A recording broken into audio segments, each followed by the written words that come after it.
Ya, cegah corona UN ditiadakan menjadi topik kami dan masih bersama dua narasumber saya. Saya ke Ibu Uni terlebih dahulu di ujung telepon. Ibu Uni, ini UN ditiadakan, namun kelulusan siswa ini kan nantinya diserahkan pada otonomi sekolah masing-masing, bahwa masih ada ujian sekolah yang bisa diatur sesuai kebijakan sekolah masing-masing. Tapi bagaimana untuk bisa menyeragamkan begitu kualitas dari anak didik kita setelah tidak ada UN, lalu apa yang menjadi acuan begitu untuk lulusan mereka?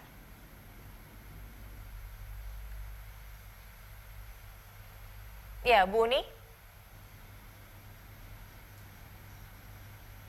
Ya, nampaknya sambungan telepon kami terputus dengan Ibu Uni untuk sementara. Saya ke Bu Hetifah terlebih dahulu. Bu Hetifah, kembali bersama saya, Bu. Ya, Iya, nah tadi saya sebenarnya ingin menanyakan ke Ibu Uni terkait akan seperti apa menyeragamkan mutu pendidikan anak-anak dan mutu kelulusan siswa begitu dengan ditiadakannya ujian nasional. Dari Komisi 10 sendiri, bagaimana juga dari Komisi 10 bisa mengevaluasi dan mengawal begitu agar mutu pendidikan kita tetap bisa seragam dari ujung pelosok Nusantara? jadi karena tahun ini kondisinya tidak ideal, maka kita tidak usah berharap ada satu hasil assessment atau evaluasi yang seragam. Oke. Tapi di sisi lain seperti tadi Ibu Uni sampaikan, inilah kesempatan kita untuk melakukan beberapa perubahan. Karena sebetulnya kami sudah menyepakati bahwa tahun 2020 ini UN dalam pengertian yang kita kenal selama ini adalah UN yang terakhir.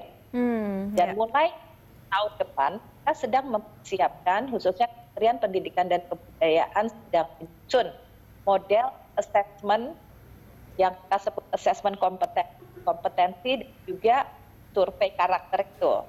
Nah, inilah yang kita harapkan nanti akan menjadi satu bahan yang jauh lebih tepat dan tepat sasaran untuk bahan masukan kebijakan kita, memperbaiki apa yang tadi Ibu Uni sampaikan ya, ada 8 standar nasional dan 2 diantaranya dari hasil yang kami peroleh paling buruk adalah standar sarana prasarana dan tentu saja yang terkait dengan tenaga pendidik. Nah, ini yang nanti tentu saja jangan sampai kita lupakan.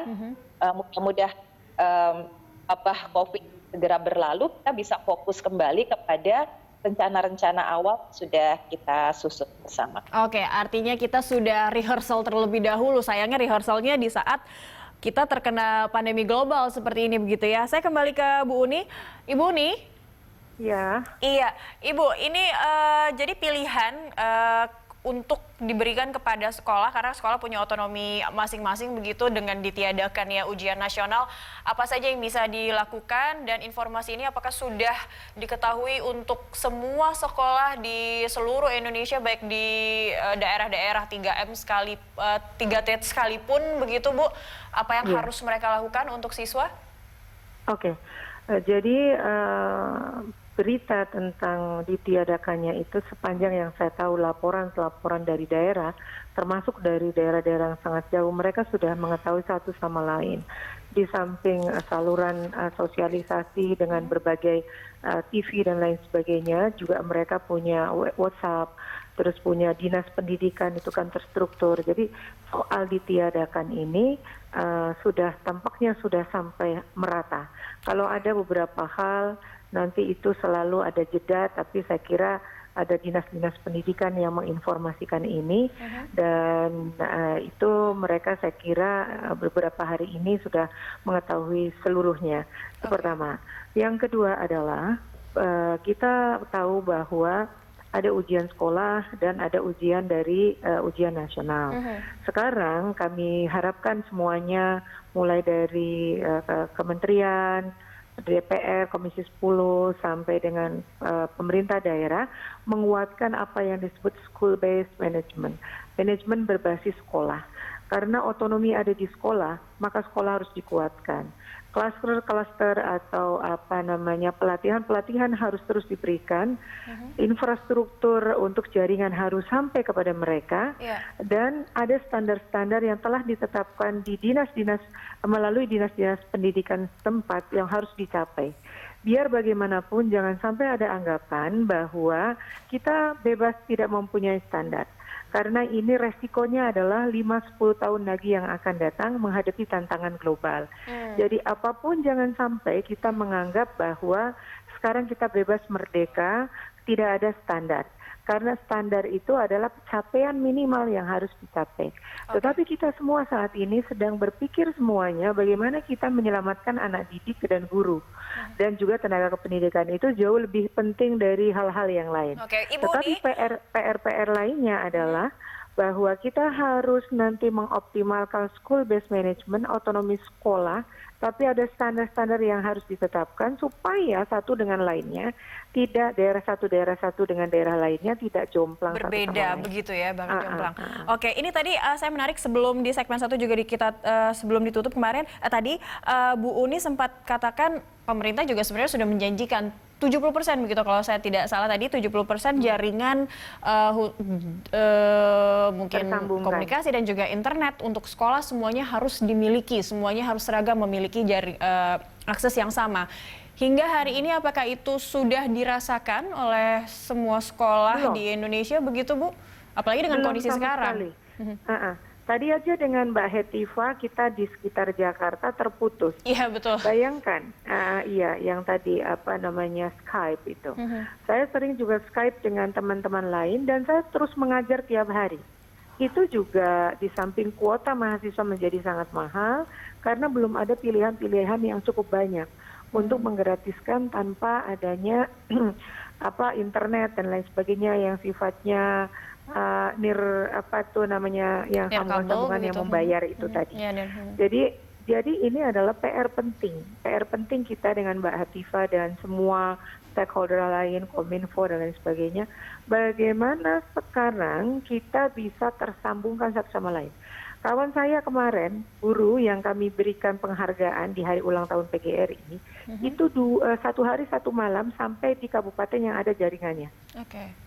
Jadi ini adalah betul-betul PR karena apapun kondisinya, anak-anak berhak untuk mendapatkan pendidikan yang berkualitas dan guru yang berkualitas. Baik, dan inilah kesempatannya begitu ya, kita sama-sama untuk menyusun begitu, sama-sama latihan dulu di saat ini begitu ya. Betul. Dan PGRI punya PGRI Smart Learning Center juga terus-menerus dapat diakses untuk kita bersama-sama belajar bersama, untuk tumbuh bersama. Kita dukung pemerintah sepenuhnya meniadakan UN untuk mengatasi kondisi, bahkan silahkan dananya juga barangkali untuk hal-hal yang sangat emergensi ini. Baik, terakhir Bu Uni, UN 2020 sudah dibatalkan untuk saat ini dan seluruh sekolah dan juga siswa juga sudah mengetahuinya.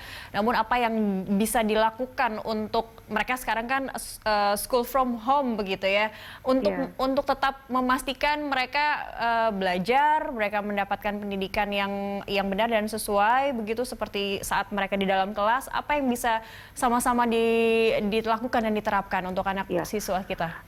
Kami dengan jaringan kami pertama mengajak guru semua untuk tetap bisa bekerja dengan sebaik-baiknya. Kalau mereka punya dengan online learning, silahkan. Ada juga dari rumah belajar, ada juga dari kami. Kalau tidak, guru bisa melakukan dengan pembelajaran proyek, bisa memberikan satu proyek yang bisa dilaksanakan dengan orang tuanya. Artinya ada kreativitas dari guru sendiri begitu ya, bisa membuat dan juga bukan hanya kreativitas tapi koordinasi. Guru kan gini, guru kan diwajibkan untuk memberikan setiap mata pelajaran itu laporan tiap hari. Nah, laporan tiap hari itu menyebabkan jadinya tugas semua kepada anak-anak menjadikan, karena kan komunikasi belum tersambung dengan sangat optimal. Karena itu sekarang kami meminta guru untuk berkoordinasi. Jadi berkoordinasi sesama guru atau mungkin satu proyek dilaksanakan di beberapa mata pelajaran. Lain dengan SD. Kalau SD gurunya cuma 1 sampai kelas bawah itu gurunya itu adalah 1 guru kelas, itu bisa melakukan dengan tematik. Nah, sekarang kami juga berharap guru di SMP, SMA, SMK melakukan pembelajaran Hal yang tematik. sama. Jadi berbagai guru-guru mata pelajaran yang berbeda berkumpul, mendiskusikan atau berkumpul secara maya, mendiskusikan satu proyek yang bisa dilihat dari berbagai sudut pandang mata pelajaran tersebut. Oke, Dengan demikian, baik. Artinya gurunya bisa tetap bersama-sama murid-murid dan ini bisa tetap siswanya, belajar dimanapun juga mereka jadi berada remote. ya saat ini ya. Iya, jadi gitulah. Ada banyak Baik. cara lah, kreativitas dan semuanya sehat, semuanya selesai dengan masalah ini. Baik, terima kasih Bu Uni, Unifa Roshidi, Ketua Umum PGRI yang telah bergabung bersama kami di Morning Talk pagi ini. Terima kasih. Dan pemirsa, kami akan jeda sejenak. Usai jeda kita akan kembali lanjutkan perbincangan dengan Ibu Hetifah Syaifuddin